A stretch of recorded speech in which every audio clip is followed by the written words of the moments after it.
Richard Goyder, in that time-honoured tradition of AFL bosses, tried to make a joke at the gather-round launch last Wednesday night about a key administrative failing. In this case, his failure to appoint a successor for the man he reveres, Gillon McLachlan, and his cavalier treatment of the 5 other candidates for the top job.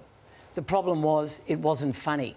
Waxing lyrical about the South Australian Premier, his tall stature, his good looks and his amateur footy background, Goyder joked that Peter Malinauskas was not unlike Gillon McLachlan and maybe he should be the next AFL CEO.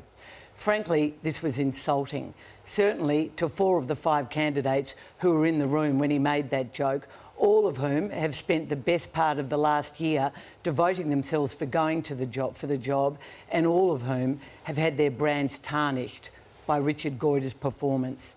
Not funny, Richard. And while I'm at it, this caught my ear on Friday night on the ABC after the Richmond-Sydney game from Tom Papley. The media says all this stuff, but how about we take care of him? Like, don't write him off and all this stuff. Like, let's just take care of the person and how he's actually going. He come into the club this week, good spirits, and we've got to take care of the player, not say all this stuff and just make up. He's had 3 years of the best people in Australia looking after him, and that's what he's going to listen to. Tom Papley actually went on to say he doesn't listen to the media himself. Great performance by Papley on the night. Great to stick up for your teammate in Paddy McCartan, but this growing sort of pressure on the media not to talk about a player is just sort of baffling to me. And we had the argument with Tom Harley on 3AW on Saturday. Clearly everyone who saw what happened pretty much knows the conclusion it's going to reach. This concussion issue is just such an elephant in the room for the AFL at the moment. Clubs that are worried, board members are worried they need indemnity from the AFL to do their jobs, or they might be legally culpable and liable. And 14 West Coast players have taken out their own insurance because the AFL still don't have a CBA and don't know exactly what's going to happen in the future and who's going to pay. So a long arrow, well argued.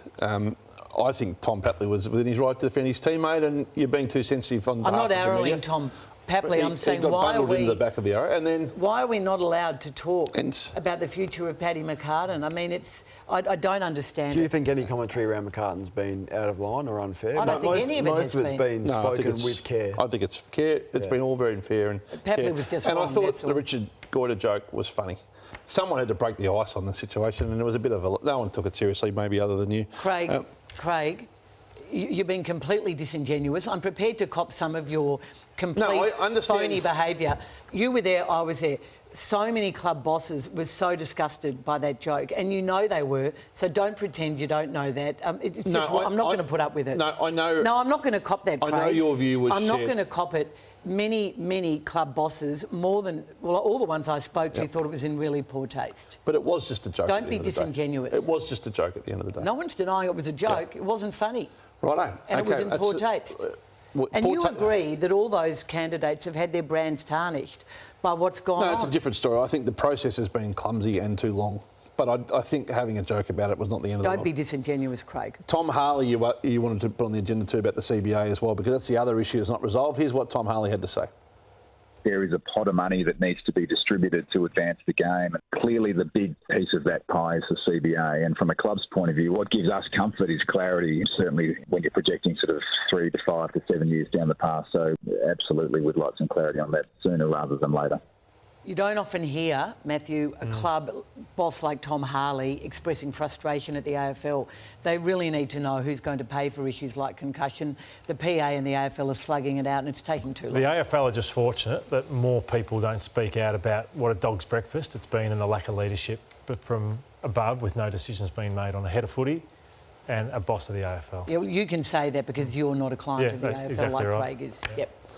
He said a joke, Caro. I have a different view to you. Craig, I hear yours, and hopefully at some point you can respect mine. You didn't read the room if you thought that most people thought it was funny. I think when someone says a joke, half the people think it's funny, the other half people thought it was offensive. in poor taste, and when the AFL stuff up, they make a joke of it. And now you've heard mine.